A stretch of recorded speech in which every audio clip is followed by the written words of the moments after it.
special day here at JCTRL Worship and Mission Church. The church is having their first ever album recording featuring the 11 singles composed originally by Brother Ron Mien and arranged by Brother Dan Mien. The album is composed of the songs Kinahabagan, Hindi Mapigilan, Diyos na Tunay, Panatag ang Puso, Sa Tabi Mo, Sapat Na, Isang Haplos, Sa Akin Nagpakilala, Dakila Mong Ginawa, Salamat sa Biyaya, I Heart You, and Nasa Akin Na. Founders of the church, Reverend Lauro Mien Sr. and Pastora Ruby Mien, could not express enough how blessed they are on the success of this project. Amazing. I'm so amazed sa ginagawa ng Panginoon sa church na ito.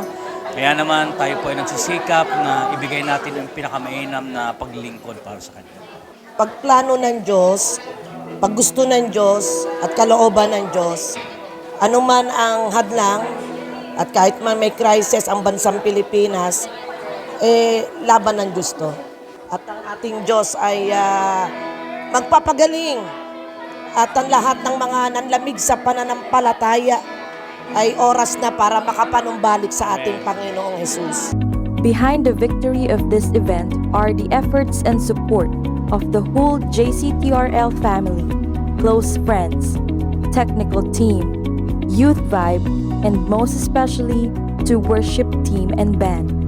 Nandun yung excitement at the same time ay talagang sobra kaming na-overwhelm sa gagawin ng Diyos sa presence ng Lord sa hapon na ito. Kasama po natin ang musical arranger, none other than Brother Dan Mien. Brother Danur, ano po ang masasabi nyo tungkol sa preparation and arrangements overall ng album na ito? Okay naman yung aming mga naging rehearsal, medyo mahirap dahil sa kabila ng lahat kami ay hindi naman talaga ganung ka-pro. Pero umasa kami sa biyaya at tabag ng ating Diyos at maayos naman maayos naman yung naging rehearsal ng aming band. Tungkol po sa pag-arrange ng mga musical compositions po, paano nyo po ginawa yun? Meron po ba kayong naging inspiration? Aside from being isang born-again Christian, alin pa po yung mga naging, kumbaga, motivation natin ng pag-create ng ganitong arrangements? Actually, may mga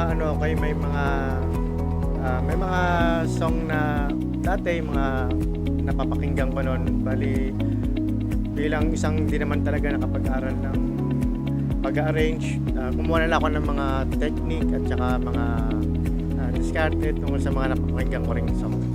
We have here Brother Nelson bilang nagsusupport po sa ating album recording. Brother Nelson, bilang close friend po ni Brother Ron Mien, ano po ang masasabi niyo po tungkol sa composition, sa passion about music writing?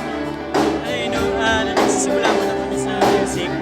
Sila na yung tinitingnan namin mga magagaling, mga anointed, mga talented talaga. Kaya na-bless ako dahil at sa wakas, nilaunch na nila yung kanilang album. Matagal ko lang hinihintay yan eh. Matagal ko lang hinihintay. Sabi ko, full support ako dyan. Talaga nakaka-bless tong grupo na to. And particularly si Brother Ron, lahat ng buong grupo, nakaka-bless lahat. Yun lang. Sama-samang dinalisay na iyong salita.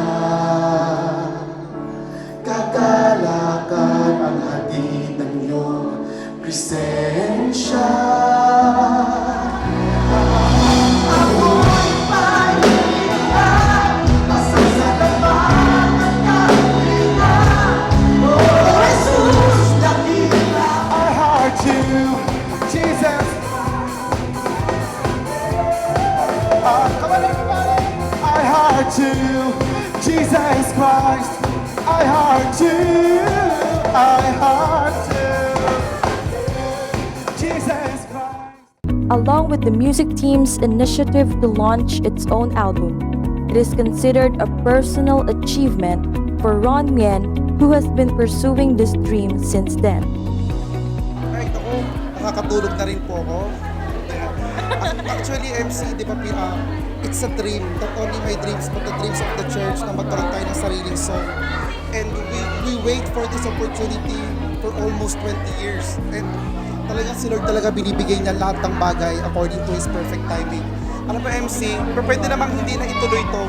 Pero nakaka-inspire yung pakiramdam na nakakabalita ka na yung song mo, kinakanta sa loob ng ospital, sa loob ng bilangguan, sa ibang lugar, sa Mindanao, gusto nilang kunin yung lyrics, yung song, at nakaka-bless naman yung ganong pakiramdam.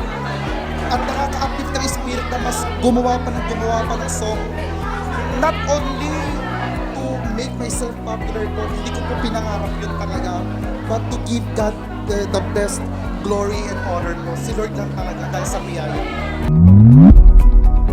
So there you go, guys. Once again, God proved that nothing is impossible if we trust with Him. So that was indeed a really, really successful event for JCTRL family and JCTRL people.